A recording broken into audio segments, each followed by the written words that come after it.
Bonjour à toutes et à tous. Merci d'être venus aussi nombreux pour ma conférence. Avant de commencer, je vais me présenter. Je suis Philippe. On va attendre un petit peu l'annonce.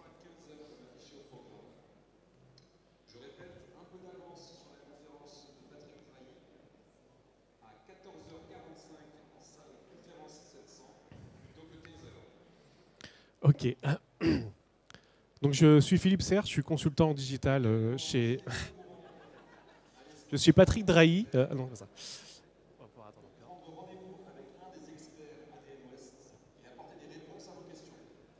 C'est presque la SNCF.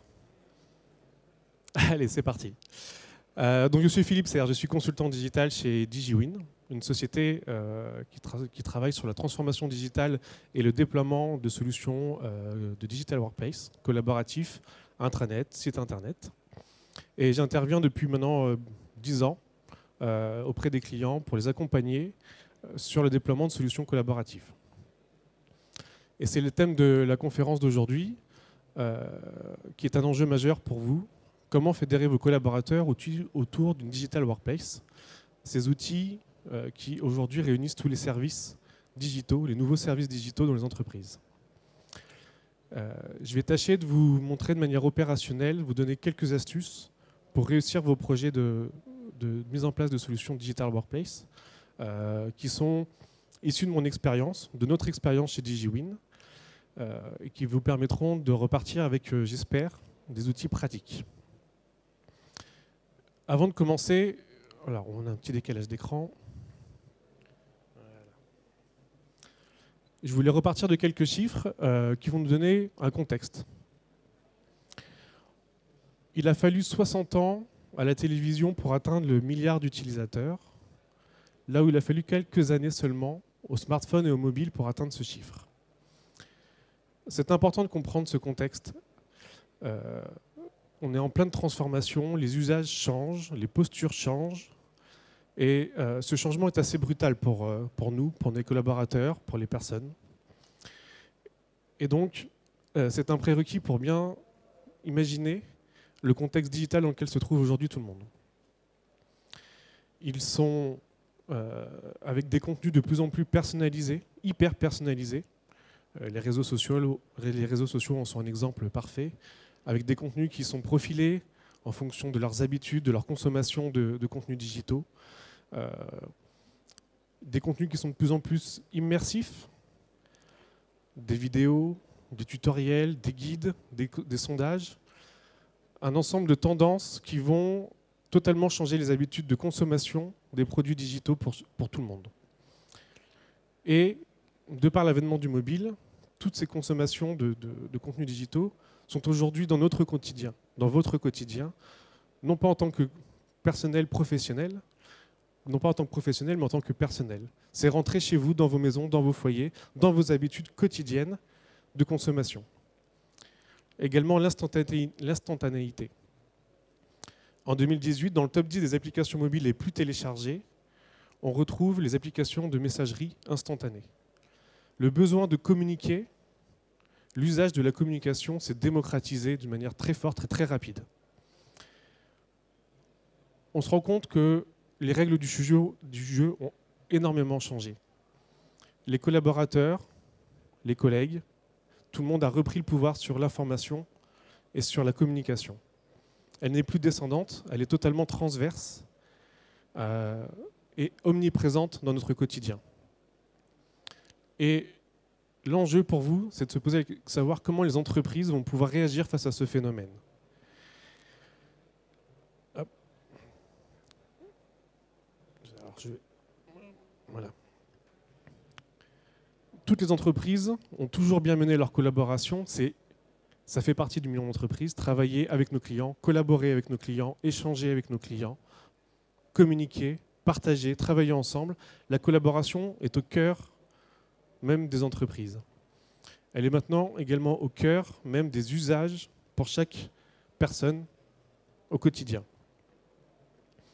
Donc, il faut qu'on s'adapte. Il faut que les sociétés s'adaptent et changent. Un chiffre, en 2020, 50% de la force active française sera des millennials, des gens qui sont nés avec du portable, qui sont nés avec Internet et qui sauront utiliser ces outils-là, non seulement qui sauront les utiliser, mais qui en ont besoin au quotidien et qui ne vivent que par ça presque. Donc, avant de mettre un outil digital workplace, un outil collaboratif, un réseau social d'entreprise, un intranet, il faut donc penser à son usage et le remettre dans le contexte. Se dire qu'on ne conçoit plus les choses, on ne conçoit plus les outils comme on les concevait il y a 10 ans ou même il y a encore 5 ans. Cette force vive qui va arriver dans le milieu des entreprises ne vont pas consommer le digital comme nous le consommons encore. Donc il est important de replacer l'usage vraiment de l'outil au sein de la société. Ça, c'est une première posture que je voulais vous donner. Avant de commencer à vouloir ajouter un outil digital, il faut vraiment penser au pourquoi et quels vont en être les usages. Il ne s'agit pas de rajouter un outil pour un outil, mais vraiment de repenser à son bien-être, à son bon fonctionnement, à sa posture dans l'entreprise. Voilà. Donc ça, c'était pour l'introduction et le contexte. Donc on voit que le milieu professionnel change, les usages digitaux changent de manière rapide, forte, et qu'il est important pour ne pas perdre les collaborateurs lors de cette phase de transformation digitale, de bien se proposer les bonnes questions, d'avoir une bonne posture avant même de commencer un projet de changement. Et je vais vous donner donc 7 tips opérationnels, des points que moi j'ai remarqués chez les clients qui fonctionnaient bien. Je ne les ai pas inventés. On est vraiment avec nos clients sur ce genre de partage et de co-construction. Voilà. Premièrement, il est important de se dire qu'il faut crowdfunder nos projets internes, mais en interne. On connaît tous les plateformes de crowdfunding qui permettent de manière collaborative de financer des projets. Et ce qu'on remarque quand on va sur ces plateformes, c'est qu'il y a un pitch d'introduction au projet. On explique le pourquoi, la raison d'être de ces projets-là. Et c'est ce qui fait qu'on va rajouter 10 euros, 20, 100, 100 euros, en plus des goodies qui sont offerts en général, sur un projet. Parce qu'on comprend la raison d'être du projet. Et ça, on le fait bien. Il faut bien le faire en interne.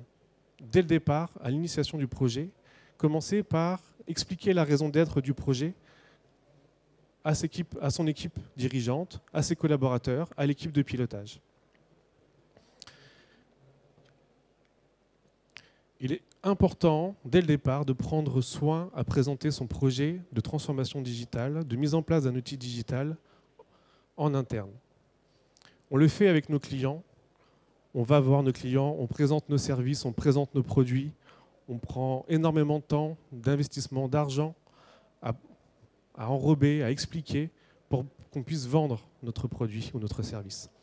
Il faut prendre le même soin avec nos projets internes. C'est la première démarche, c'est la première posture à avoir, se dire que mes collaborateurs ne vont pas acheter un produit, mais pour adhérer, ils vont avoir besoin de comprendre vraiment l'essence même du projet. Pourquoi il a sa place dans l'entreprise et pourquoi on veut mettre en place une telle solution. Deuxièmement, intégrer la technologie collaborative dès le départ. Quand on change, les outils digitaux amènent plus de collaboratif, d'instantanéité, on l'a vu, plus d'échanges, plus de partage, plus de diffusion de la communication. Il faut donc se poser la question de quelle va être la place de cet outil dans le flux de travail. Il faut que l'outil trouve sa place réellement dans un processus métier. Il ne s'agit pas d'ajouter un outil pour ajouter un outil. C'est ça l'erreur qu'on retrouve régulièrement. C'est j'ai décidé d'acheter un outil parce qu'il fait telle chose, il a telle fonctionnalité, c'est super, c'est très joli en plus, tout le monde le connaît. Mais quelle est sa place dans l'entreprise ? Quelle est sa place dans mon flux de travail, dans mon métier ? Il faut vraiment qu'il s'intègre dans un flux de travail, dans une étape d'un processus. On a par exemple un cas très simple, le partage de documents, j'en discutais encore il y a peu sur un stand. Le partage de documents, il existe énormément de solutions de partage de documents. On sait que c'est un indispensable aujourd'hui dans dans le partage et dans le collaboratif. C'est quelque chose de très simple qui va rentrer dans nos mœurs. Aujourd'hui, souvent, les entreprises, pour partager des documents, utilisent encore des lecteurs réseau. Ils vont dire « Ah, il va falloir un outil pour mieux partager mes documents ». Et on va regarder ce qui va se faire sur le marché, on va benchmarker, et on va trouver différentes solutions. Mais il faut vraiment se demander quel est l'usage du partage de documents, par exemple. Pourquoi on veut partager des documents? Qui va partager des documents? Dans quel processus, dans quelle étape de mon processus métier je dois partager des documents? La posture n'est pas du tout la même de se dire, à un moment donné, je dois partager des documents, que je veux un outil de partage de documents. Donc c'est vraiment se poser la question quel est l'usage et à quel moment cet usage rentre dans mon process métier. Si on ne s'appuie... Voilà, c'est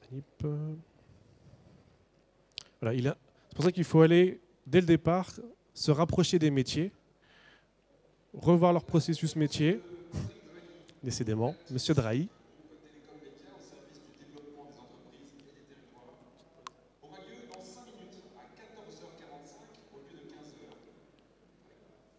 Donc, il faut s'appuyer sur le terrain, il faut s'appuyer sur la connaissance métier, sur les process en place pour récupérer ce besoin, sinon on va passer à côté dès le départ. On a rencontré régulièrement des projets de transformation digitale, de mise en place d'outils collaboratifs, de Digital Workplace, qui sont poussés par la DSI, sans se poser la question de comment va être intégré cet outil auprès des métiers. Nous disons, non, il faut que le besoin remonte des métiers auprès de la DSI pour pouvoir être mieux intégré et mieux s'intégrer vraiment auprès du collaborateur. Si le collaborateur trouve un réel usage dans son métier quotidien, alors l'outil sera mieux accepté et l'engouement autour de ces outils se fera naturellement.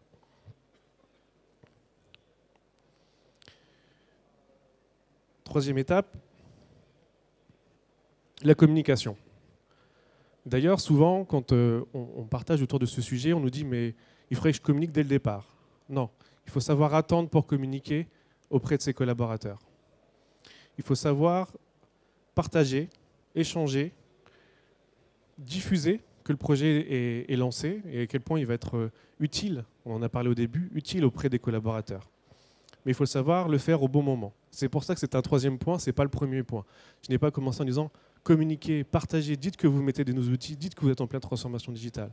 Non, d'abord on pense métier, on pense usage, on le vend, on le pitch aux bonnes équipes.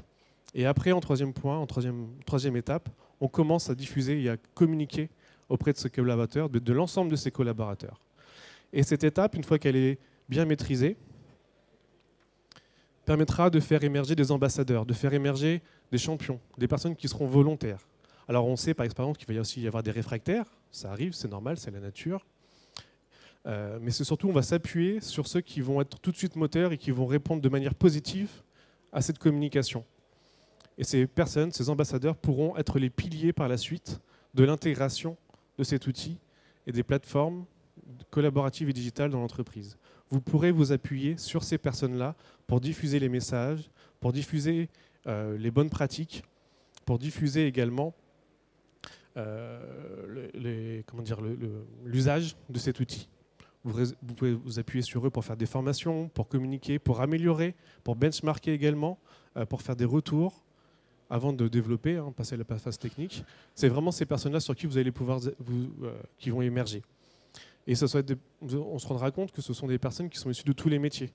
On a tendance, avant, d'avoir une équipe pensante, qui pense son projet dans son coin, qui fait des cahiers des charges, qui fait des dossiers de spécification, qui envoie à des intégrateurs techniques, qui réalisent, et après l'outil est pensé.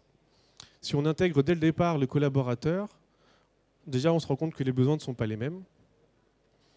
On se rend compte également qu'ils ont des besoins beaucoup plus simples qu'on l'imagine des fois dans un bocal, avec des gens qui ne font que ça. Et c'est surtout cette partie-là qui va être intéressante. On a les besoins métiers, on a les besoins du terrain, et donc on est plus proche de ses collaborateurs. Et le ressenti terrain n'a rien à voir. On va tout de suite se rendre compte de l'engouement autour de ces outils-là, et les personnes vont vous apporter vraiment un plus dans la phase de conception. Alors, je vais recaler. Quatrième point, doser la gouvernance. Puisque vous aurez bien pitché votre projet, vous l'aurez bien défini sa place au sein de vos processus métiers et que maintenant tout le monde est au courant, il va falloir avoir une bonne gouvernance. Et les outils collaboratifs vont toucher toute strate de votre société, sont à la croisée de l'ensemble de vos métiers. Et donc la gouvernance va pouvoir également s'agrandir. Vous allez pouvoir vous appuyer sur les gens du terrain pour vous aider à la conception, au recueil des besoins. Mais là où on avait, comme je disais avant, une équipe qui pensait dans un bocal les produits, en allant chercher plus d'éléments sur le terrain, vous allez pouvoir avoir de nouveau une gouvernance différente. Il faut oser aller chercher de la gouvernance ailleurs que dans les têtes pensantes. Le risque, évidemment, c'est de perdre des managers qui détiennent l'information, qui détiennent le pouvoir de les perdre. Donc c'est pour ça que c'est marqué d'oser la gouvernance. Ouvrir cette équipe de gouvernance, de pilotage, mais également ne pas trop l'ouvrir. Il s'agit vraiment de trouver un dosage, un juste milieu entre les managers qui détenaient l'information et le pouvoir, qui va être du coup redonné à leurs collaborateurs, et justement l'équipe qui dirige normalement. Les derniers points sont plutôt simples, mais je voulais quand même le rappeler. Mettre des outils, c'est bien. Hop, j'ai avancé un petit peu vite. Voilà. Mettre des outils, c'est bien. Il en existe plein sur le marché, mais il faut toujours penser simplicité d'usage. Simplicité et évolutivité. On l'a vu, le mobile est arrivé en plusieurs années, très rapidement. Il faut donc pouvoir s'adapter à cette transformation digitale qui ne fait que commencer. Cette révolution ne fait que commencer. Il faut donc que ces outils soient simples pour accrocher tout le monde et également évolutifs pour pouvoir se réadapter rapidement et reprendre le wagon en marche s'il y a besoin. Sixième point, des outils simples, évolutifs et évidemment jolis, attractifs, qui correspondent à votre identité d'entreprise et non pas des outils formatés qui se ressemblent tous. Non, il faut des outils qui correspondent vraiment à votre culture, à votre philosophie d'entreprise. Faire joli, c'est pratique, c'est bien, mais il faut que ça corresponde à votre réalité vraiment d'entreprise. C'est souvent les arguments qu'on nous donne également en phase projet, c'est je veux quelque chose de très joli. Bien sûr, c'est important d'avoir quelque chose de très joli. Mais c'est pour ça que ce n'est pas le premier point non plus. Il faut quelque chose qui soit bien pensé, bien ancré dans les usages, bien pensé dans vos process métiers, qui soit déjà bien diffusé auprès de vos collaborateurs, qui soit simple et qui soit également bien, esthétiquement bien conçu. Enfin, c'est le dernier point, mais c'est également le plus important peut-être. Un projet de transformation digitale, de mise en place d'une digital workplace, c'est un projet qui va toucher l'humain, qui va changer des métiers, qui va changer des manières de faire. Et donc, il faut accompagner ces gens. Il faut accompagner les collaborateurs. Et pour ça, il faut être disponible systématiquement pour répondre à leurs questions, être là pour les accompagner, pour les former. Ne pas oublier l'humain, c'est l'élément essentiel de ces projets. J'ai encore un client qui me disait récemment que n'hésitez pas régulièrement à descendre dans les bureaux et à prendre un siège à côté de ses collaborateurs et de leur montrer derrière l'écran avec eux, comment ils utilisaient l'outil. Alors on a vu, les contenus sont différents, on peut partir sur de la vidéo, mettre des fonctionnalités plus personnalisées, mais un accompagnement humain et personnel est indispensable pour la réussite de ces projets. Et dernier mot pour conclure. Ce que je disais, voilà, pour changer l'état d'esprit, il faut en avoir envie, mais surtout croire que c'est possible. Un projet de transformation digitale, c'est avant tout des postures de conception, c'est des postures en interne. On change de paradigme. On passe dans du collaboratif, on passe dans de la communication qui n'est plus descendante, mais qui est transverse. Et donc, il ne faut pas avoir peur de ce changement. Il faut l'accompagner et le prendre dès le départ par le bon bout de la ficelle. Voilà, c'est les 7 conseils que je voulais vous donner pour réussir vos projets. Si vous avez des questions, n'hésitez pas, si vous voulez poser. Il nous reste quelques minutes, je crois. 2 minutes exactement, donc si vous avez des questions, n'hésitez pas à les poser.